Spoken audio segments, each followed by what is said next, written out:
สบายดีและสวัสดีพ่อแม่พี่น้องฝั่งลาวฝั่งไทยในทั้งต่างประเทศเบิร์ดสกูสกุลเด้อมาพบกันในมือฝนตกพี่น้องฝนตกลินเนาะตอนนี้ก็หยุดไปหน่อยหนึ่งละแต่ฟ้ายังมืดครึ้มอยู่จะสิตกมามองได้อีกนะตกเบิดเว้นเบิดคืนเด้อตกดินนะตกบ่แห้งปานใดแต่ว่าตกตลอดพี่น้องเลยเว้นให้บางครั้งบางคราวค่ะดิมาดูดมือโชว์ปลาลุงแล้วบัดนี้ดูดมือโจปลาดุ้งแล้วบัดนี้ฮะเด้ระหว่างติดจุกหลอกกับติดดูดนิ้วมือพี่น้องFCว่าตัวใดดี จุกหลอกกับซุกกาอยากให้เพิ่นเฮียนติดเฮียนดูดแบบเป็นแบบนี้ฮะนะแต่ว่าบางครั้งข้าวเพิ่นก็บ่อยากดูดนะพี่น้องบ่ได้ดูดหลายมื้อแล้วก็บ่ติดละนี่ดูแม่อย่าดูดมือไปแม่พาลงไปนอนเล่นเครื่องเล่นไปหางกระตื่นนอนพี่น้องเลยเราซุกเอาลงมาจากเปจากอู่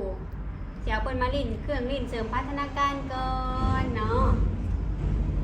นอนเล่นก่อนเดี๋ยวเขากินมั่มแล้วมาเล่นมันสิเอี้ยน่ะเบิ่งเสียงรถพี่น้องเอ้ยโดนคืนคึกไปมีแต่รถใหญ่รถบรรทุกอ่ะนี่ให้ดูดแม่จันหรือว่าจุกตัวนี้นี่เด็กน้อยบ่ค่อยแบบติดบ่เนาะพี่น้องเจ้าจุกสิหาจุกใหม่บ่จักตัวใดเด็กน้อยจะสิติดที่ว่าดูดแล้วมันบ่ค่อยรุดนะอันนี้นี่รุดง่ายน่ะมักคุยมักลมแล้วพี่น้องมาแต่แม่คุยนำตลอดเด้อมักคุยขนาดเด้ออันนี้อารมณ์ดีหากระตื่นนะพี่น้องตัวน้อยโดนไปฮอดโมงจากนอนอารมณ์เสียหายบางเทื่อหลังจากนอนหายหน่อยนึงขึ้นอู่ก่อยแล้วก็แล้วน่ะช่วงนี้กันจิกถ่ายแต่คลิปกับลูกพี่เด้อพี่น้องแม่ลูกอ่อนเนาะบ่ได้ออกไปใส่เนาะจังใดก็ฝากเป็นกำลังใจให้สาวซุกเด้อโดยการบ่ขำโฆษณาเนาะให้สาวซุกมีกำลังใจในการเฮ็ดคลิปต่อไปเนาะนี่ดูดแม่บ่อยากดูดอยากลมกับอีแม่ไปลงไปนอนเครื่องลิ้นไปบัดเดี๋ยวสิเอาเครื่องลิ้นเสริมพัฒนาการให้เพิ่นนอนลิ้นหยันลิ้นพี่น้องเนาะบ่ดูดมือลงไปดิ้นอยู่ด้านแล้วมักดูดมือด้วยไปแม่จะกินมัมแม่แช่มัมให้เร็วดิโดยแม่แช่มัมให้เร็วมัมเจ้าเย็นแล้วก็กินเนาะอุ้ยโดยไปอุ้ย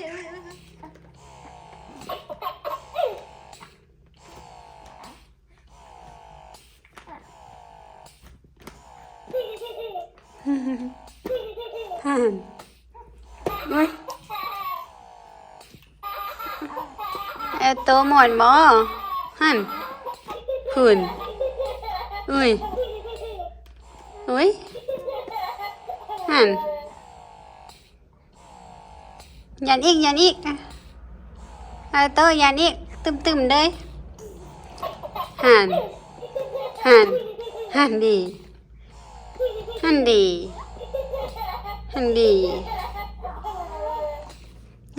คักขนาดเลยฮันดีอันโตม่วนบ่บักอายม่วนบ่หั่นเมื่อยดิ้นนะบัดนี้เมื่อยดิ้นนะโจพุงให้ฉังบักอายโจพุงให้ฉังบ่เจือลงบ่โจพุงอายปลาดุงเพิ่นยันไว้ให้ได้เสียงหัวนี่หั่นอุ้ยหั่นยันถึกปุ่มมันก็สิหัวพี่น้องมันบีอุ้ยเมื่อยด่ะเมื่อยแดจะกินมัมเดี๋ยวบัดนี้อ้าวมีเสียงอัมโบบัดนี้อุ้ยเสียงเพลงก็มีบัดนี้อุ้ย เอาโต๊ะขยันเป็นฮะ โต๊ะก็ยันเป็นเอาให้วันนี้หายอีกแล้วตอนนี้ก็เมื่อยลิ้นแล้วพี่น้องหิวนมแล้วตื่นนอนมาสาวซุกสิเอาของลิ้นเสริมพัฒนาการให้เพิ่นลิ้นก่อนแล้วจึงมากินนมหลังจากลิ้นแล้วเพิ่นจึงบ่เอี้ยเวลานอนลิ้นนะว่าไงเนาะกินมั่งมานี่อันนี้คือสี่อ่อนเนาะพี่น้องถ้าเบิ่งว่าเพิ่นสิกินฮอดจักอ่อนเนาะสาวซุกสิให้สี่อ่อนกินมากค่อยๆกินค่อยๆกิน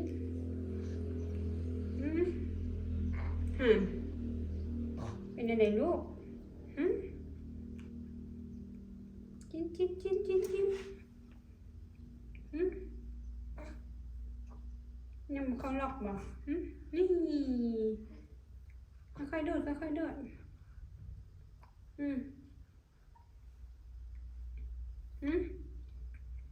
อะไรยังบ่หิวให้อีฉันยังบ่หิวให้ฉันกินฮอตเปาะบ่มื้อแดงเปาะกันมาเดี๋ยวตอนนี้เป็นตอน12 โมงตอนเที่ยงพี่น้องไฟกระดับเป็นอยู่ยังดับกระดับได้ไฟก็ได้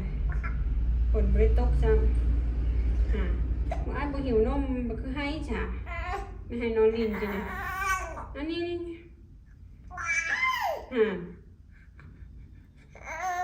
อันนี้ใส่มัมบางหิวมัมบ้านก็กินแน่เฮ็ดปิดฉางคือบ่กินเพื่อที่เขาหลอกเนาะ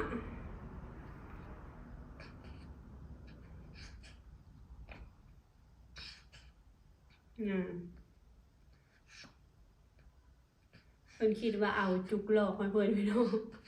เพิ่นก็เลยบ่อยากเอาแต่ซุกมันเอาจุกหลอกให้เพิ่นดูดบางเทื่อเพิ่นดูดไปบ่มีน้ำนมเพิ่นโมโหเนี่ยเพิ่นหิวอยู่นมค่ะเพิ่นหันกระหูว่าเป็นนมเขาซุกกันกำลังปั๊มนมพี่น้องปั๊มได้ประมาณ10 นาทีนี่แหละเนาะปั๊มตอนลูกนั่งลิ้นวันนี้ลุงหิวไปหยุดปั๊มก่อนถ้าไปกระดับใครแต่ว่าไฟดับกะอากาศบ่ร้อนแห้งพี่น้องครึ้มฟ้าครึ้มฝนอยู่จะคิดตกมือได้อีกแต่ว่าครึ้มเบิดมือพี่น้องผ้าอ้อมออโต้จนบ่แห้งตากเป็น2 วัน3 วันเอาพัดลมไปเป่าบางเทื่อเนาะ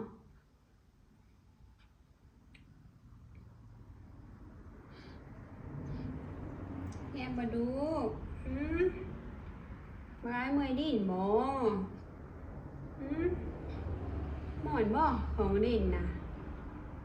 ของลินออโต้มีอย่างเดียวนี่แหละพี่น้องวันนี้จังสิหาซื้อแบบเนี่ยมาแขนในอู่บ้านนี้ไม่ว่าเอาเนี่ยมาแขนในอู่แดงๆเขียวๆเหลืองๆสีแจ้งๆแขนในเพิ่นเบิ่งจักหน่อยเพิ่นก็ยิบเป็นจับเป็นนะเนาะ3 เดือนเราก็จึงซื้อแนวที่เพิ่นยิบจับมาให้เพิ่นยิบจับแบบว่าฝึกกล้ามเนื้อมือเพิ่นเนาะให้เพิ่นยิบจับเป็นเนาะเดี๋ยวจะให้ป้าหมีเบิ่งใน TikTok ให้เนาะมันจึงบ่แพงเนาะ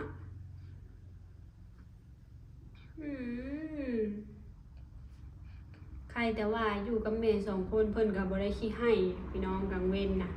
เพิ่นจังให้ช่วงหัวแรงคือสาวสุกว่าแหละใครแน่ช่วงหัวแรงเพิ่นอยู่กับเป่าต้มน้ำเปลี่ยนกันเอาเปลี่ยนกันอุ้มคันเมื่อยก็ได้เปลี่ยนกันยั่วอะไรกวนหูเนาะสาวสุกตื่นมากะได้เวลาล้างถ้วยอยู่เวลาลูกหลับพี่น้องล้างถ้วยล้างกวดนมล้างอันปั๊มนมแล้วก็กวดบ้านเนาะในเวลาแบบเมียนเครื่องเมียนของเล็กๆน้อยๆอยู่กะฟ้าวแบบเที่ยวมาเบิ่งลูกนำได้เวลาเฮ็ดเปียกก็ได้เที่ยวมาเบิ่งแล้วก็กลับไปล้างใหม่อีกแล้วก็ได้เวลากินข้าวอยู่พี่น้องเอ้ยออโต้เพิ่นก็ฮู้อยู่ถ้า ถ้าถึงเวลาที่ออโต้เพิ่นตื่นเนาะสาวซุกหิวข้าวสาวซุกกะเสียออโต้ใส่หมอนรองเลยหมอนกดไหลย้อนเนาะเพิ่นก็สินั่งลิ้นสาวซุกก็สิกินข้าวแล้วก็นั่งคุยกับเพิ่นนำพี่น้องก็หาเวลานี้แหละกินข้าวก็สิรอแต่ลูกรับก็บ่ได้กินพี่น้องน่ะทางแม่ว่าหมอให้ไวๆเด้อบ่กายเด้อถ่ายคลิปกับแม่เนาะไปเลาะตรงหน้าเนาะไปหาเท่าว่าเนาะฝนตกเท่าว่าเป็นอย่างเขามาบ่ได้แม่ว่าเข้ามามือก่อนพี่น้องฝนหยุดเพิ่นก็เลยเข้ามาใส่ฝุ่นให้มีแล้วก็มาหาหลานเลยมาแล้วผัดว่าตอนใกล้สิกลับฝนตกจุกพี่น้องเอ้ยแห้งขนาดเลยไม่ว่าเพิ่นกาบ่ได้มาน้ำฝนตกนี่แหละมาหาหลานกันแล้วเนาะยานแบบเท้าแบบถึกน้ำคั่นกินขนาดมามื้อนั้นเพิ่นก็ยังใส่หันเกือบบูทใส่รองเท้าใส่เกือบบูท ใส่ถุงเท้าพี่น้องว่าผิดรองเท้าฝั่งลาวเอ้ยนั่นถุงเท้าแล้วรองเท้า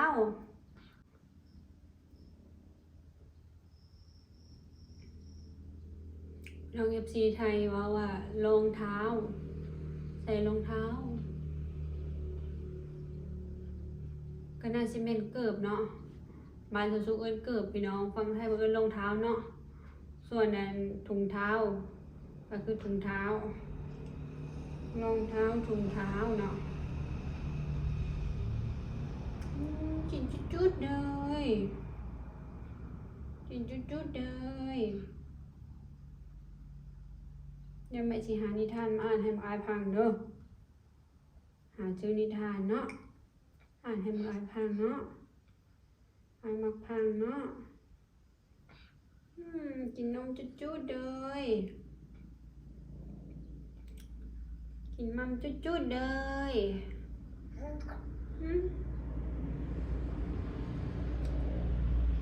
ตั้งแต่เช้ามานี้ออโต้เพิ่นตื่น2 รอบนี้พี่น้องรอบเช้าเพิ่นกินนมไปเบิด3 ออนรอบ9 โมงเนาะออโต้กินนมเบิด3 ออนแล้วก็นอนแล้วก็ตื่นมาอีกทีตอนนี้กะ12 โมงเขาสุกก็เลยให้เพิ่น4 ออนเลยบ่ฮู้สิเบิดบ่เนี่ย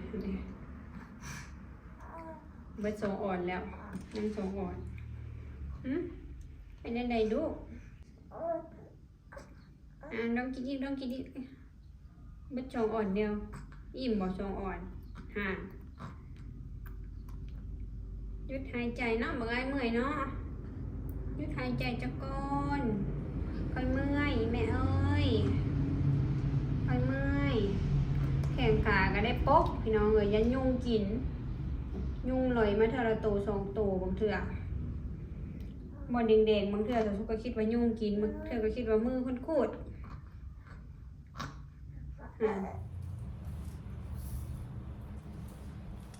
หลังจากกินนมแล้วเนาะสาวสุกะออโต้เพิ่นเลอพี่น้องเลอแล้วกะเพิ่นวางลงนอนเพิ่นก็ให้แบบงอแงก่อนนอนหน่อยหนึ่งเนาะปล่อยไปปล่อยมาแล้วเพิ่นก็รับตอนนี้มื้อนี้ลูกรับจังได้กินข้าวถ้าว่าลูกบ่รับกะให้ลูกนั่งเบิ่งแม่กินข้าวพี่น้องบางมื้อ มื้อนี้พอดีลูกรับเนาะก็เลยได้กินข้าวตอนลูกรับพอโตเพิ่นก็กินนมไปเบิดอยู่ที่3 ออนนิดๆพี่น้องยังเหลือเกือบ ออนหนึ่งเนาะบ่เบิด4 ออนเนาะเบิด3 ออนบัดนี้จะคิดจังโมงเพิ่นจังตื่นตอนนี้นะ13:40แล้วพี่น้อง13:40เพิ่นนอนตอน13:00เนาะถือว่านอนมาได้40 นาทีแล้วสาวสุกกะปั๊มนมหากันแล้วพี่น้องปั๊มนมแล้วก็พาตักข้าวมากินอบไก่พี่น้องกับไข่ต้ม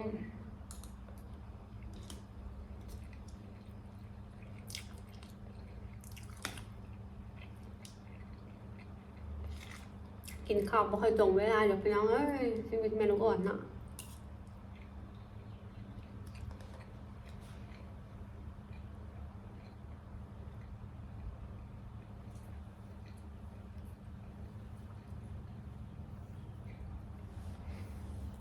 คันว่าออโต้เพิ่นบ่ขยับโตวว่าพี่น้องเราสู้กับสิบ่ไหวบ่อยากให้เพิ่นติดไหวปานใด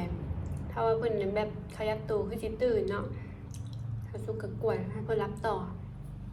ถ้าว่าเพิ่นรับสนิทแล้วเฮาก็สิบ่ไหวเบิ่งคือรับสนิทแล้วพี่น้องคันว่ารับบ่สนิทค่ะเสียงรถเขาเจ้าบีบแก่เนาะ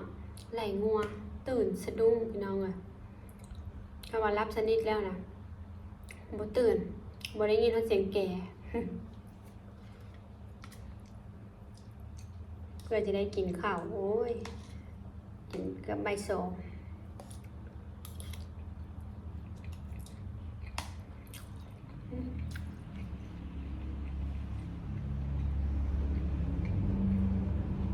อบไก่ใส่หัวข่าหอมๆพี่น้องให้บ่ต้องเป็นคุดหัวข่ามาเขาซุกมากินหัวข่าเค็มก็กินเค็มแล้วรับข้าวได้เค็มนี่คือบริขาดตู้เย็นเลยพี่น้องซื้อมาไว้ประกอบอาหารแน่ต้มกินแน่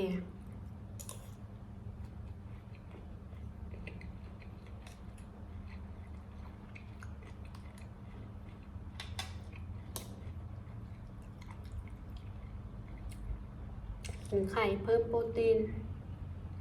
ไข่ต้มนั่นกินทุกวันก็ได้เพิ่นว่าถ้าไข่ทอดนะอาทิตย์ละ1 วันพอเพิ่นว่าเนาะ